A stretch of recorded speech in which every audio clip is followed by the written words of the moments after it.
जय हिंद साथियों, concept defence academy में आप सभी का स्वागत है। बहुत सारे स्टूडेंट का कमेंट आ रहा था कि सर आप एक वीडियो बनाइए पढ़ाई के स्ट्रेटजी को लेकर के कि कैसे पढ़ा जाए, पढ़ाई कैसे की जाए। तो आज हम आपको बताने वाले हैं कि कैसे पढ़ा जाए, पढ़ाई का सही तरीका क्या होना चाहिए।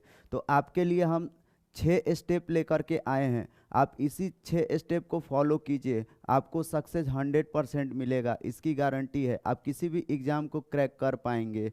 तो ये 6 स्टेप कौन कौन से हैं, आइए हम लोग देखते हैं। सबसे पहला स्टेप है वो है गोल।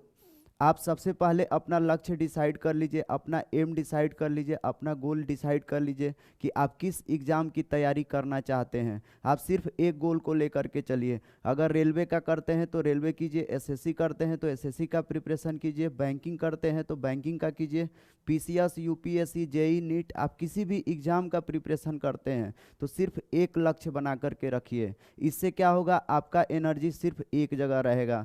बहुत सारे स्टूडेंट गलती क्या करते हैं, वो अपने एम को 2 बना लेते हैं। जैसे ही वो 2 एम बनाते हैं उनकी ऊर्जा 2 पार्ट में बढ़ जाती है। जैसे मान लीजिए कोई स्टूडेंट रेलवे का तैयारी कर रहा है, एसएससी का फॉर्म आता है तो एसएससी भी भर देता है। ऐसे स्थिति में क्या होता है, उसका प्रिपरेशन 2 पार्ट में बढ़ जाता है और उसकी ऊर्जाएं भी 2 तरफ चली जाती हैं और वो किसी पर भी फुल इफिशियंसी के साथ तैयारी नहीं कर पाता है और किसी में उसे सक्सेस नहीं मिलता है। इसलिए आप एक लक्ष्य को रखिए और उसी पर आप उसी रास्ते पर चलिए जब तक कि आपको सफलता नहीं मिल जाती है।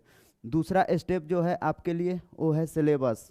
जब आप लक्ष्य डिसाइड कर लिए कि आप इस एग्ज़ाम की तैयारी कर रहे हैं तो ज़रूरी है उसके बारे में पता होना कि क्या पढ़ना है और क्या नहीं पढ़ना है। तो आप जिस भी चीज़ की प्रिपरेशन कर रहे हैं, जैसे आप एसएससी का प्रिपरेशन कर रहे हैं तो ज़रूरी है कि उसका सिलेबस आप पता कीजिए।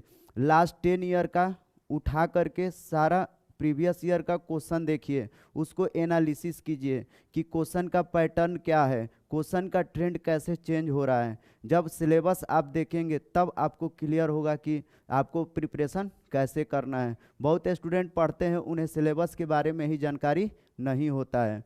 अब हम लोग आते हैं तीसरा स्टेप। जो तीसरा स्टेप फॉलो करना है वो आपको है कंटेंट। आप जब भी पढ़ाई कीजिए तो ऑथेंटिक डाटा पढ़िए, कभी भी सही मटेरियल पढ़िए, अच्छे किताब का चुनाव कीजिए। अगर किसी संस्थान में एडमिशन लेना भी चाहते हैं तो अच्छे संस्थान में एडमिशन लीजिए जो उस समय उसका तैयारी अच्छे से करा रहा हो जिसका आप करना चाह रहे हैं। चौथा स्टेप है स्टडी। जब आपका एम क्लियर हो गया, सिलेबस पता चल गया और आपका कंटेंट इकट्ठा हो गया, तब जरूरी होता है पढ़ाई। सबसे महत्वपूर्ण स्टेप है पढ़ाई। आप पढ़ाई पर पूरा समय दीजिए, फुल इफिशियंसी के साथ पढ़िए और ईमानदारी के साथ मेहनत कीजिए, सक्सेस जरूर मिलेगा। और इसके बाद का जो अगला स्टेप है वो है प्रॉब्लम प्रैक्टिस।